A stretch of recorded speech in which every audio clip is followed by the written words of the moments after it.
Նոր զարգացումներ կան ըստ էության արդեն եկեղեցի իշխանություն հարաբերություններում այսօր Նիկոլ Փաշինյանը որպես փաստ գրել է, որ կաթողիկոսը զավակ ունի եւ եթե նա հերկի ինքը անհերկելի փաստեր կներկայացնի, այսպես ինչի որ է գնալու։ Նախորդ հանդիպման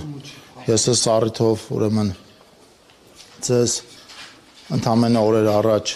հարցազրույց տվել եմ եւ այդ մասով իմ տեսակետները նույնն են եւ անփոփոխ։ Պարոն Խուդատյան, բայց Փաշինյանն ըստ էության կոչ է արել, նա նշում է, որ հավատավոր ժողովուրդը պետք է հավաքվի եւ վեհարանից դուրս հանի վեհափառին, այսինքն ցույցեր են իրականացվելու, բռնի ուժով հանելու եք նրան դուրս, ինչ խնդիր կա։ Եվ քաղաքացիների մեջ դուք լինելու եք։ Որ քաղաքացիների մեջ։ Վեհարանից կաթողիկոսին դուրս հանեք։ Ես կարծում եմ մեր նախարարությունը այդ իրավիճակում գործառույթներ չունի իրականացնելու։ Ես ասեմ որպես քաղաքացի եւ որպես քրիստոնյա մտահոգված եմ եկեղեցու հիմնական կարգերից մեկի խախտման կամ թվացial խախտման մասով կամ վարչապետի հայտարարությունից հետո արդեն խախտման մասով ես դրա հետ կապված կարծում եմ որ դա եկեղեցու ուրեմն կարևոր ավանդույթներից մեկն է, որի միջելոց իշխանությունը չի բերել օրակարգ այդ դարերով փոխանցված ավանդույթ է եւ կարծում եթե այնտեղ կա խախտում, դա պետք է ունենա հետևանք մնացածի մասով։ Հետևանքը ո՞րն է, որ վեհարանից նրան դուրս հանեն։ Ես ասի որ մեր պլաններում, իմ պլաններում այդպիսի բան չկա, մեր նախարարության պլաններում այդպիսի բաներ չկա։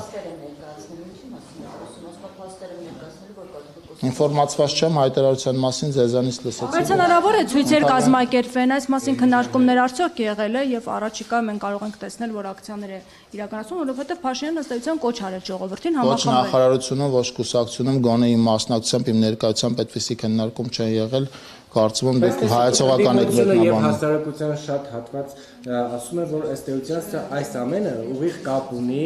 վեհապարի Շվեյցարիայում տեղի ունեցած ելույթի հետ, նաև Ադրբեջանի պահանջների հետ եւ ըստ էության ԿՊ-ն 7 տարուց ավել է արդեն իշխանությանը եւ ինչու հիմա առաջացավ այս հարցը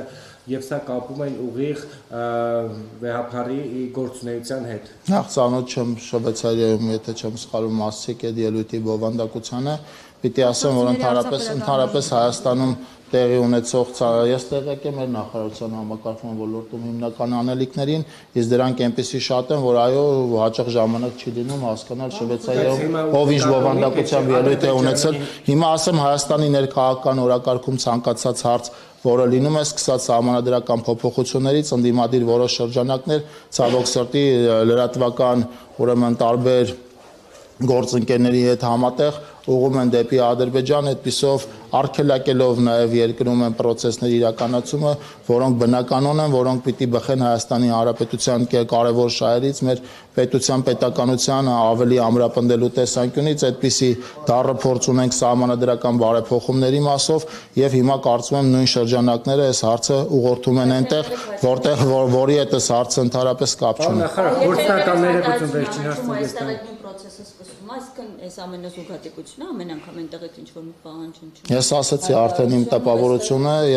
արդեն իմ տպավորությունը, պիտի արձանագրեմ, որ տարբեր տեղերից տարբեր շրջանակներ շահագրգռված են Հայաստանի ինքնիշխանությանը հասնող վնասների մասով եւ չեմ բացառում, որ այդտեղ իմ ասած եւ ձեր ասած շրջանակների շահերը համընկնում են։ Գործնականորեն ինչպես է իշխանությունը